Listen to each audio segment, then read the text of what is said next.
Sebelum saya akhiri, nih ada banyak yang bertanya. Tolong dengar dengan serius. Ini serius. Ini banyak yang bertanya di medsos. Supaya sekali jawab enak sini.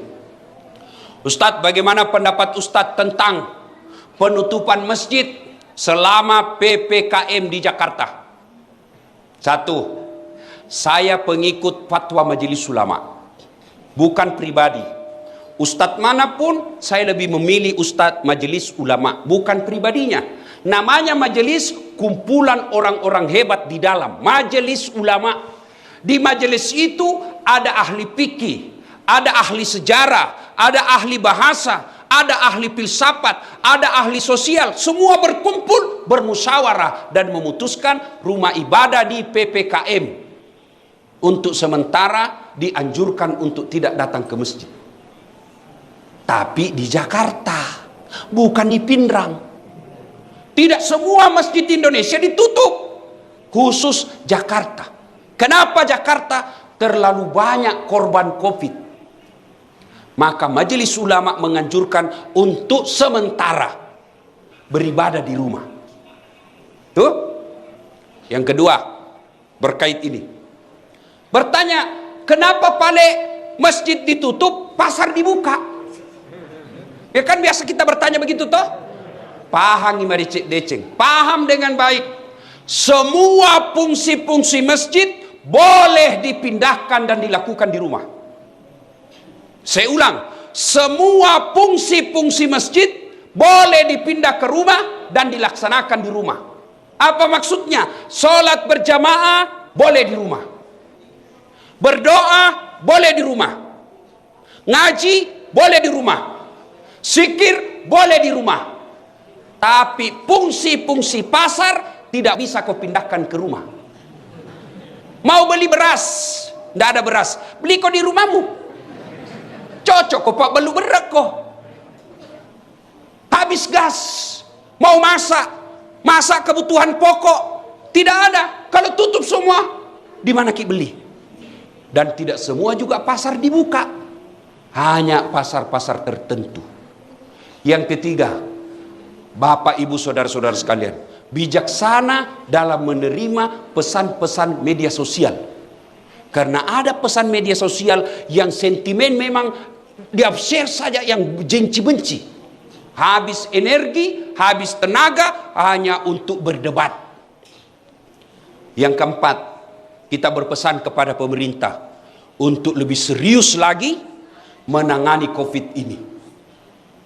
Yang kelima, kepada saudara-saudara kami para pengusaha, kepada saudara-saudara kami para pengusaha, terutama mereka yang bergerak di bisnis alat kesehatan, tolong jangan jadikan COVID ini, jangan jadikan wabah ini sebagai ladang bisnis. Kami tidak pernah marah kalau kau bisnis ladang sawit, kami ikhlas kamu berbisnis tambang. Tapi tolong jangan jadikan COVID ini sebagai ladang bisnis di antara kalian. Kasihan masyarakat kita. Mereka hilang lapkanya, mereka hilang lapangan kerjanya, mereka hilang keluarganya. Lalu kau jadikan ini COVID sebagai ladang bisnis, demi Allah tidak berkah hidupmu sampai akhirat. Kenapa anak muda tidak pakai masker? Wah, apa mau pakai masker? Saya tidak takut corona, Ustaz. Saya tidak percaya ini corona. Saya tidak takut mati. Sebilang cocok. Mau kau tidak percaya corona, mau kau tidak takut corona, mau kau tidak takut mati, urusanmu. Tapi tolong jangan kau keluar dari rumahmu. Di dalam rumahmu kau saja. Karena begitu kau keluar dari rumahmu, kau bersentuhan dengan masyarakat, kau melihat saya, kau melihat orang lain, maka kau wajib melindungi dia seperti hadis Nabi, la daror wala diror. Tidak boleh mencelakakan diri dan mencelakakan orang lain. Maka ketika kau sudah bermasyarakat, kau keluar dari rumahmu, maka kau punya adab-adab kemasyarakatan. Satu di antaranya, lindungi orang lain. Cara melindungi orang lain, alhamdulillah, Allah sudah berikan kasih sayangnya. Apa caranya? Vaksin. Ada lagi bilang, vaksin tidak vaksin pasti mati. Cocok nih. Vaksin tidak vaksin pasti kau mati. Kalau begitu kenapa kau makan? Kenapa kau makan?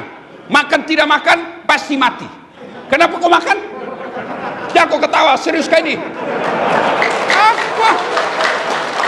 Kalau ada orang bilang vaksin tidak vaksin pasti mati, Jangko juga makan. Makan tidak makan pasti kau mati. Kalau begitu kenapa saya vaksin? Bukan karena saya takut mati, tapi saya vaksin sebagai ikhtiar saya agar saya tidak tertular COVID. Dan yang kedua yang paling penting, agar saya tidak menyakiti orang lain dan agar saya tidak melunarkan penyakit kepada orang lain. Saya rajin puasa, saya rajin tahajud, saya rajin Senin Kamis, saya rajin ngaji, ibadahku kepada Allah baik, tapi saya sembrono dalam hidup, tidak pakai masker kemana-mana, saya ganggu orang lain, saya menularkan penyakit kepada orang lain. Saya bukan orang baik, karena Nabi katakan khairun nas anfa'uhum linnas, sebaik-baik manusia yang paling banyak manfaatnya buat orang lain. Maka nanti kalau sudah ada program vaksin di lapas ini, vaksin kita. Vaksin. Nah bilang ada orang sudah vaksin Ustaz. Hoax itu bos, hoax. Hati-hati kok di medsos.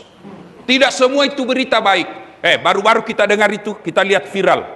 Yang di Dayak apa di mana itu Sudiang. Kenapa masjid ditutup? Kita mesti berdoa.